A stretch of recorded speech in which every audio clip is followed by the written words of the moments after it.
Saudações cristãs a todos aqueles que visitam este canal. Me chamo Marcos Lopes. Você está no canal Resistência, um canal que procura analisar alguns livros sobre soteriologia.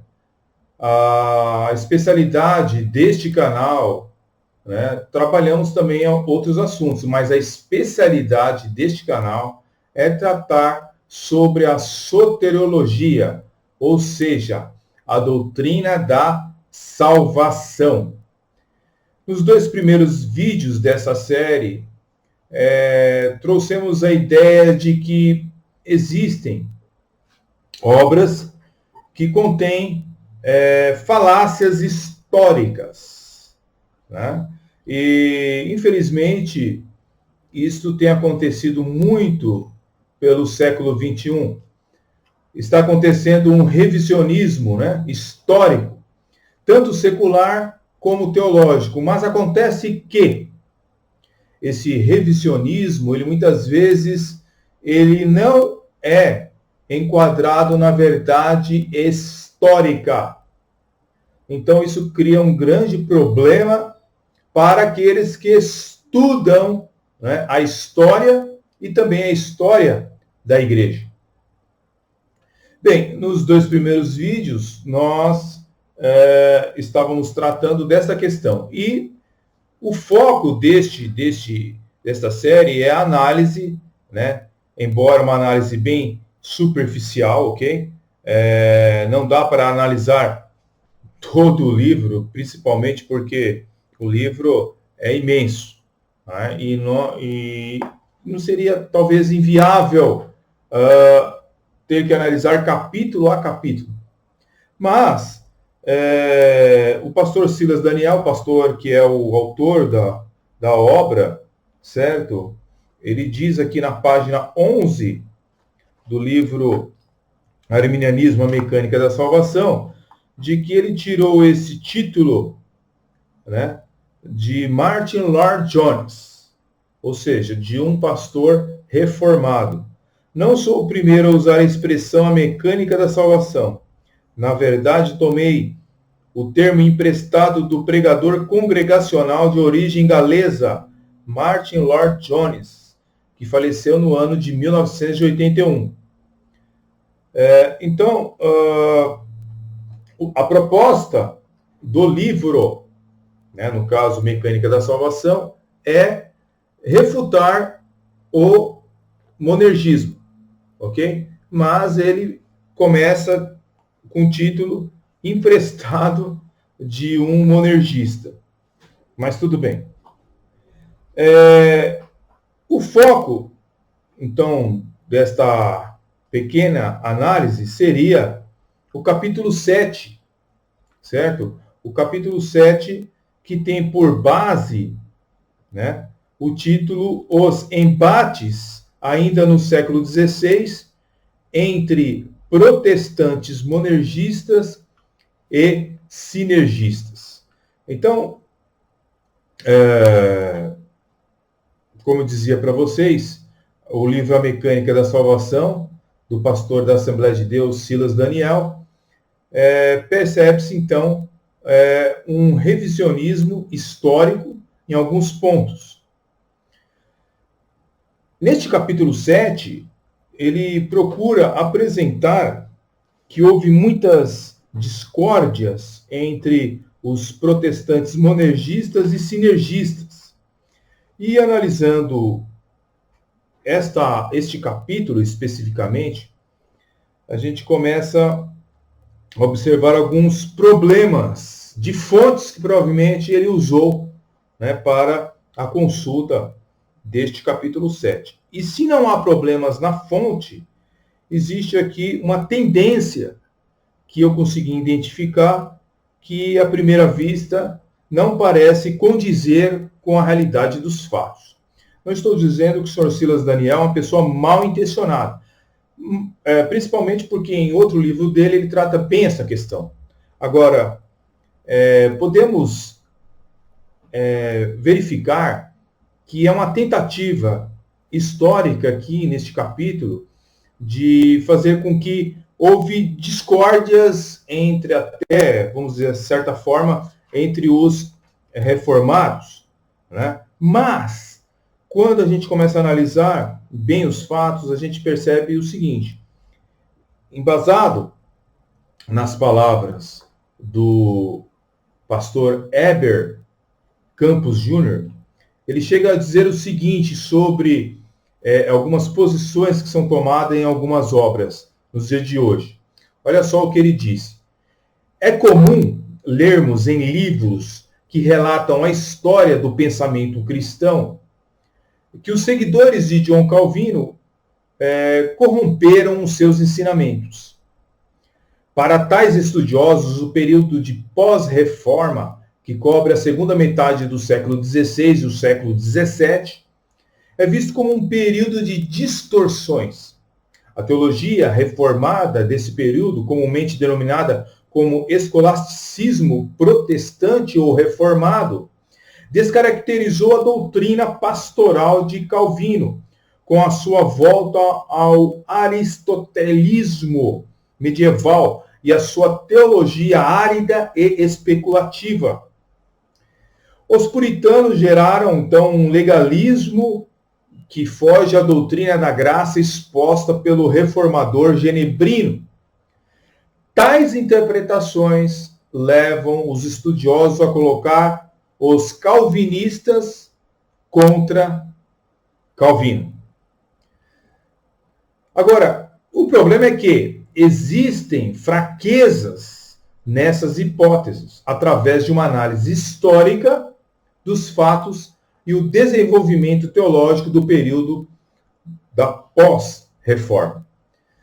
Bem, primeiramente aqui neste capítulo 7, na página 217, eu vou ler aqui para vocês o que está escrito sobre um período da reforma. Ainda no século XVI, logo após a morte de Lutero, encontramos os primeiros embates entre os protestantes de linha monergística rígida e a corrente sinergística evangélica dentro do protestantismo. Alguns desses embates foram mencionados de passagem no capítulo anterior. Neste, porém, tecerei detalhes sobre outros. Então, continua o pastor Silas Daniel. Os luteranos, como já vimos no capítulo 5, tiveram um embate à parte sobre a mecânica da salvação, resolvido com a adoção do meio termo através da fórmula de concórdia. Entretanto, até os luteranos chegaram ao seu meio termo. Os monergistas rígidos, não apenas de dentro, mas também de fora do movimento luterano, procuraram influenciá-lo, tentando levar todo o luteranismo para o monergismo rígido. Mais do que isso, até mesmo após a fórmula de concórdia, as disputas sobre esse assunto para os luteranos continuaram até o final do século XVI. Mas desta feita se daria entre luteranos e calvinistas. Vindos os confrontos entre luteranos e calvinistas, o que se verá no início do século XVII em diante, é uma delimitação geográfica clara, com os luteranos dominando algumas cidades e unidos em torno da fórmula de concórdia.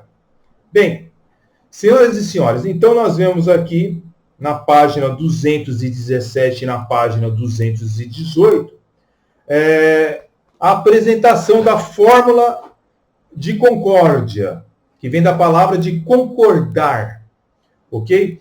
Porém, o que deve ser observado é que essa fórmula de concórdia, na verdade, era um embuste. É isso que eu estou falando. Era um embuste. Era uma traição a Martinho Lutero e a sua doutrina, principalmente sua doutrina soteriológica. Pois eles tentaram, os luteranos posteriores, a influenciar o luteranismo para um monergismo, vamos dizer assim, mais tranquilo. Bem, acontece o seguinte, que os teólogos remanescentes da teologia protestante acabaram trabalhando independentemente de Lutero, produzindo hermenêuticas próprias. Ou seja, eles traíram praticamente a doutrina de Martinho Lutero no concernente principalmente à soterologia. Eu tenho aqui uma definição sobre o livro de concórdia, ok? Então, ou fórmula de concórdia é um documento oficial e confessional que os luteranos têm como base interpretativa das escrituras, oficial de questões que foram polêmicas entre os luteranos do século XVI e ressoaram até hoje entre as congregações e as paróquias luteranas pelo mundo. Este documento é fruto de décadas de debates de luteranos de vertentes e pensamentos diferentes que aconteceu no século XVI, aonde foram definidos pontos de concórdia. Por isso que o documento chama, então, concórdia, né? A fórmula de concórdia. Bem, então, entre os cristãos adeptos da fé luterana. Bem, eu tenho aqui uma declaração também de 1574, escrita por Jacó Andrea de Tübingen. Constitui então a base da fórmula de concórdia. A obra de Andrea foi subsequente revisada por Martin Chemnitz e outros. E como resultado, uma declaração doutrinária comum foi aceita na saxônica. Essa declaração, por sua vez, foi revisada por um grupo de teólogos. Então, você perceba que várias pessoas dando opinião sobre como deveria ser a fórmula de concórdia. Acontece que a fórmula de concórdia, que o pastor Silas Daniel comenta aqui, que foi uma maneira de amenizar o monergismo rígido, né, de Lutero, porque Lutero, ele era um agostiniano e ele realmente tinha um monergismo, entre aspas, rígido. Mas o que era o monergismo rígido? Era o monergismo bíblico, ou seja, aceitar a soberania absoluta de Deus, coisa que os luteranos posteriores, através dessa fórmula de concórdia, já não estavam mais aceitando, ok? Então, sobre a Santa Sé de Cristo, por exemplo, a fórmula de concórdia, ela dizia o seguinte, olha, que o verdadeiro corpo e sangue de nosso Senhor Jesus Cristo estão presentes sobre a forma de pão e vinho recebidos oralmente. Então, a fórmula de concórdia continuou, né? Se ela amenizou o monergismo, ela continuou com alguns erros também de Martinho Lutero. Que esse era um erro de Martinho Lutero, acreditar que verdadeiramente acontecia, de certa forma, a transubstanciação na Santa Ceia, né? Ou seja, o verdadeiro corpo de nosso Senhor Jesus Cristo estavam presentes na forma de pão e vinho na Santa Ceia. Bem, então, assim, tantos dignos como indignos podem participar da ceia, segundo a fórmula de concórdia. Crentes ou descrentes, logo os crentes para o consolo da vida e os descrentes para o juízo. Nunca devem ser omitidas as palavras de instituição de Cristo, mas devem elas serem ressaltadas. Crê-se, confessa e ensina-se que o corpo e o sangue de Jesus Cristo são recebidos em virtude da união sacramental. Rejeita-se assim, então, a transubstanciação papista, quando se ensina que o pão e o vinho perdem sua substância natural, reduzidos a nada. Bem, de qualquer forma, então, nós vemos aqui a fórmula de concórdia aceitando, então, também, de certa forma, um outro erro de Martinho Lutero. Então, eles simplesmente estavam agora adequando, né, a situação das suas doutrinas à fórmula de concórdia. Agora, quais são os problemas deste documento chamado Fórmula de Concórdia, né? Perceba que um abismo, de fato, chama outro abismo. e principalmente na questão da soteriologia, ou seja, da doutrina da salvação, nós vemos que os problemas já começam com Melanchthon, que de certa forma traiu também Martinho Lutero com a sua soteriologia. Ele foi falho ao passar à frente o que Lutero ensinou. Então, já começaram aí, então, um abismo chamando outro abismo, ou seja, os problemas, então, começaram. Aquilo que aconteceu com os discípulos de Armínio, ou seja, os remonstrantes de terceira geração, que começaram a distorcer até o que Armínio ensinou, então, é a mesma coisa que aconteceu com os discípulos de Melanchthon.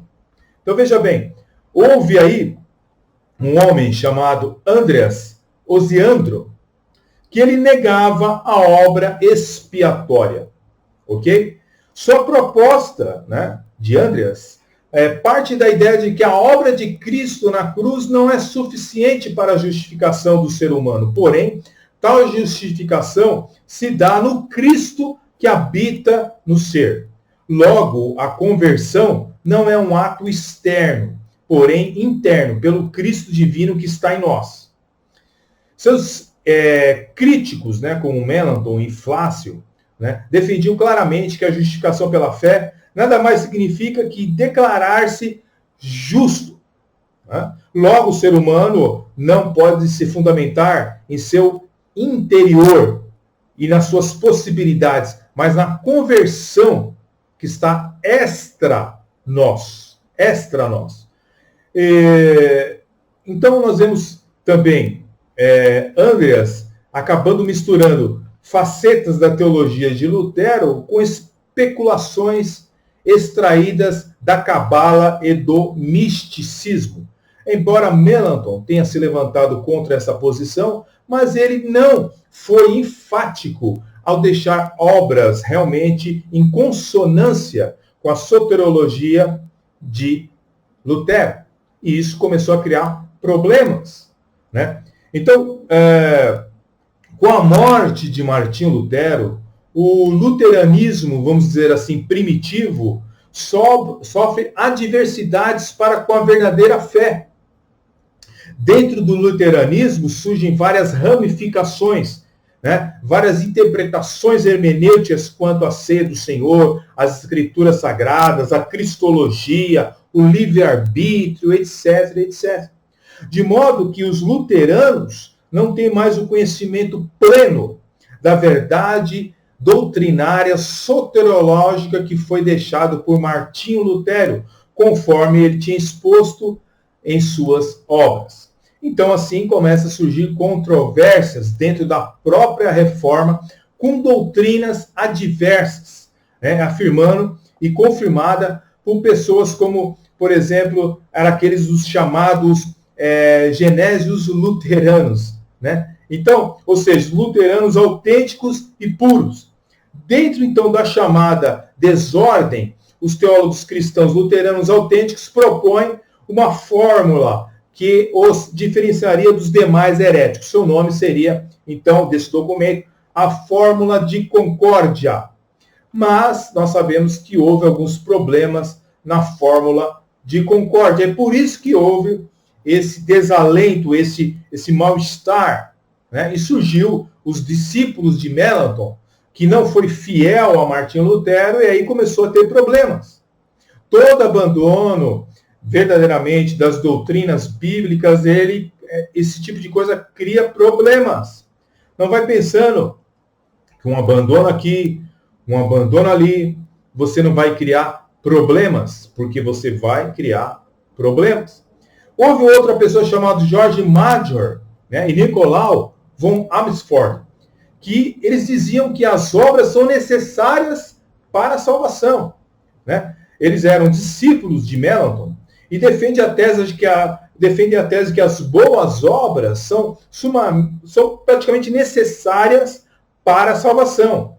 Então, para George, por exemplo, Major, para ele as obras eram indispensáveis para a salvação do homem e a fé contribui para a salvação com as obras. Luteranos autênticos replicaram suas ideias, afirmando a diferença entre justificação e regeneração. Então, nós começamos a ver, então, variados problemas dentro do corpo dos luteranos. Na questão da eterna presciência e eleição de Deus, eu tenho aqui uma fonte da Fórmula de Concórdia que parece estar em consonância com o que ensinava Martinho Lutero. Diz o seguinte: a presciência de Deus nada mais é que ele sabe de todas as coisas. Assim, a diferença entre presciência e predestinação. Desta forma, muitos ouvem as Escrituras, porém não dão importância.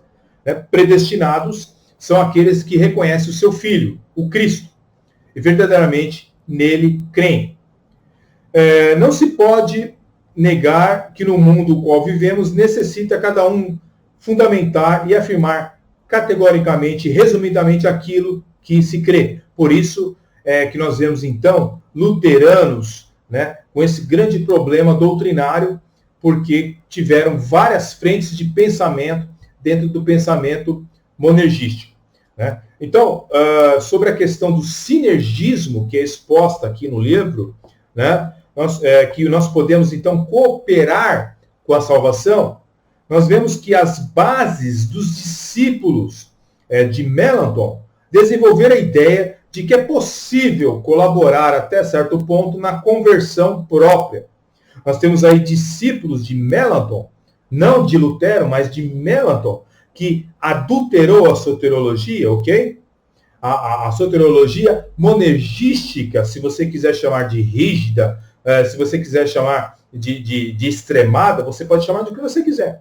Mas o monergismo bíblico, ortodoxo, verdadeiro, fundamental, eles distorceram, ok? Então, discípulos de Melanchthon, como Flácio e Stringel, foram adversários entre si, no sentido do sinergismo. Flácio, por exemplo, afirmava que toda e qualquer forma de vontade natural não pode cooperar para a conversão, e que esta mesma resiste à graça, enquanto o outro, Stringel, declara que a vontade humana colabora naturalmente para a conversão. Flácio sustenta que a conversão é inteiramente fruto da graça. Do outro lado, Stringel afirma que a conversão sempre está no nível da vontade humana. Então, resumindo, o que nós queremos falar aqui é o seguinte, que a fórmula de concórdia, na verdade, foi uma fraude ao monergismo bíblico e reformado. Na página 218, para terminarmos, diz o seguinte: no final do século XVI e início do século XVII, o número de sinergistas evangélicos é pouco menor do que os monergistas rígidos, porque os sinergistas que eram luteranos haviam sido absorvidos e se tornado uma via média pela fórmula de concórdia. Mesmo assim, de forma geral, os sinergistas evangélicos ou monergistas condicionais, que haviam sobrado entre os não luteranos, mesmo sendo minoritários, ainda constituíam um número considerável, o qual se sentia plenamente abrigado pela confissão helvética. Bem, resumindo então, queridos, nesse primeiro momento, podemos dizer então que a fórmula de concórdia é uma fraude ao calvinismo, ao evangelho monergístico, a Lutero, ok? De primeiro momento, podemos deixar aqui, então não existe como exaltar a fórmula de concórdia, ok? Então, esse é o primeiro momento que vamos depois analisar outros pontos importantes aqui do capítulo 7. Ok? Fiquem na paz e até o próximo vídeo. Fiquem com Deus.